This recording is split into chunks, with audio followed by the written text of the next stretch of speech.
Bismillah, Assalamualaikum warahmatullahi wabarakatuh.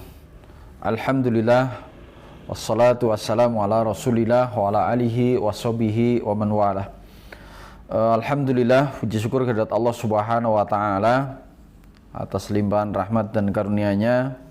Pada pagi hari ini kita bisa bertemu, ya, walaupun hanya lewat video, ya, itu dalam rangka agenda daring kegiatan Ramadan, ya, SMP IT Az-Zahra, ya. Bagaimana kabar anak-anakku sekalian? Mudah-mudahan kalian semua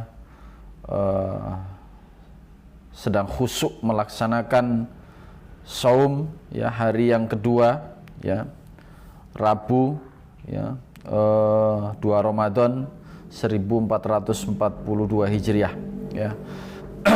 Salawat dan salam semoga tercurah kepada uswah sana kita baginda Nabi Muhammad sallallahu alaihi wasallam dan semua pengikutnya ke yaumil qiyamah. Pada pagi hari ini Ustadz ingin menyampaikan satu materi yang menurut Ustadz sangat menarik, ya, yakni judulnya The Miracle of Sujud, ya, atau secara harfiahnya artinya keajaiban sujud, gitu, ya. Mungkin seseorang ketika berpikir ingin mendekatkan diri kepada Allah Subhanahu wa taala, ya, itu sebagaimana yang dilakukan oleh Firaun, ya. Dia naik ke atas piramida, kemudian melemparkan panahnya, ya, yang tujuannya adalah untuk membunuh Allah, ya. Ini kesombongan Firaun, gitu, ya. Atau kita berpikir kalau mau lebih dekat kepada Allah, mungkin naik ke puncak Monas, gitu, ya, atau ke puncak gunung yang paling tinggi di Himalaya, gitu, ya. Mungkin sebagian orang akan berpikir secara logika manusia seperti itu, ya. Tapi ternyata logika Allah tidak demikian, ya. Bahwa ketika seseorang ingin mendekat kepada Allah Subhanahu wa taala, maka yang dia harus lakukan adalah sujud kepadanya, ya. Masya Allah, ya. Jadi, dan sujud ini sebagaimana kita semua masih ingat, ya, atau mungkin pernah membaca kisah penciptaan Adam alaihissalam, ya. Ketika beliau diciptakan, kemudian para malaikat dan jin, ya, diperintahkan untuk bersujud kepada Adam sebagai bentuk penghormatan, ya, bukan sebagai bentuk penyembahan kepada Adam alaihissalam, gitu. Yang di sana terjadi pembangkangan yang dilakukan oleh iblis laknatullah alaih, gitu.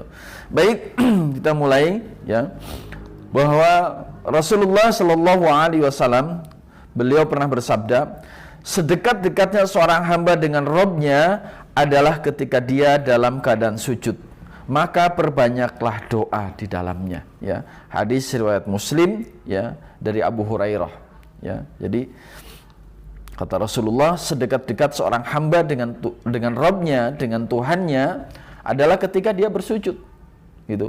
Maka perbanyaklah sujud, itu.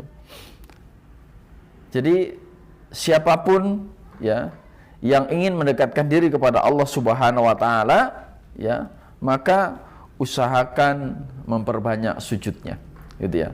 Ustadz pernah dulu, ya, menghadiri sebuah acara seminar, gitu, ya.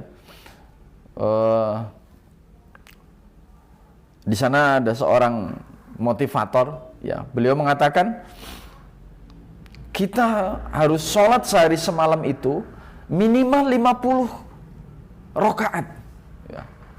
Ya. Saya agak tersentak, gitu, ya. Masya Allah, gitu. Iya, ya, gitu. Kemudian waktu itu ditanya, gitu, setiap peserta itu ditanya, ya. Ada yang hanya sholat wajib saja, ya. Kemudian ada yang ditambah dengan sunnah rawatibnya, gitu, ya.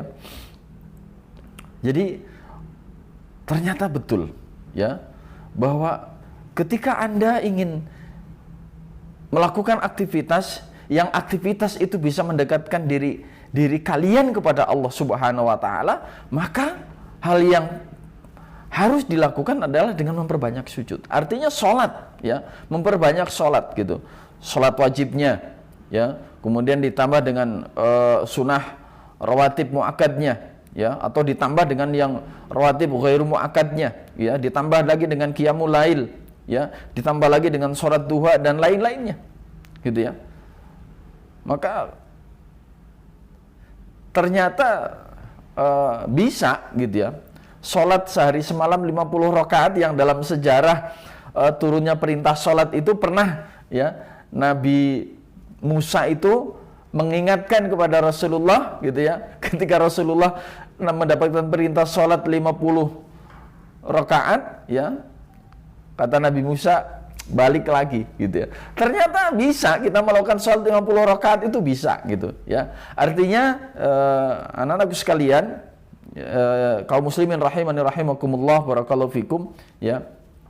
Jadi ada satu amal yang sangat pokok, ya, di dalam Islam, yakni dengan mendirikan sholat, ya, untuk mendekatkan diri kepada Allah Subhanahu wa taala. Berikutnya, bahwa manfaat sholat itu juga bisa menyebabkan kita dekat dengan Rasulullah Shallallahu Alaihi Wasallam kelak di dalam jannahnya Allah Subhanahu wa taala, ya. Jadi dengan banyak sujud, ya, seorang muslim, ya, ketika nanti di akhirat, ya, dia masuk ke dalam surganya Allah Subhanahu wa taala, dia akan mendapatkan tempat yang paling dekat dengan Rasulullah Shallallahu Alaihi Wasallam, yaitu di Jannatul Firdaus, ya, karena Rasulullah berada di tempat di surga yang tertinggi, yakni Jannatul Firdaus, gitu. Dalam sebuah riwayat disebutkan, ketika sahabat Rabi'ah bin Ka'ab al-Aslami radhiyallahu anhu bermalam bersama Rasulullah Shallallahu Alaihi Wasallam, ya, yang beliau ini pelayannya Rasulullah, ya, beliau menyiapkan air wudhu untuk Rasulullah, ya, semuanya disiapkan. Nah, dalam kesempatan itu Rasulullah SAW berkata kepada sahabat yang selalu membantunya itu, yaitu Rabi'ah bin Ka'ab, gitu ya, mintalah sesuatu, kata Rasulullah, ya. Jadi sahabat itu diperintahkan untuk meminta.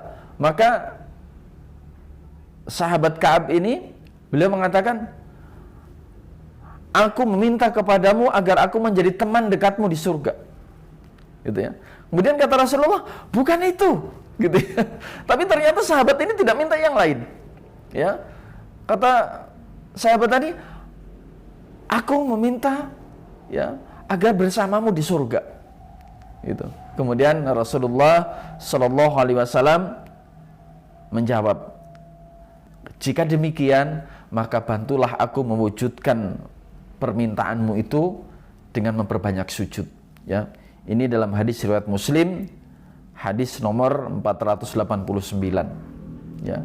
Artinya sholat, ya, bisa mendekatkan diri kepada Allah, ya. Kemudian yang kedua, bahwa sholat bisa menyebabkan seseorang berada dalam posisi yang terdekat dengan Rasulullah, yakni di dalam surga, ya. Masya Allah, ya. Jadi anak-anakku sekalian,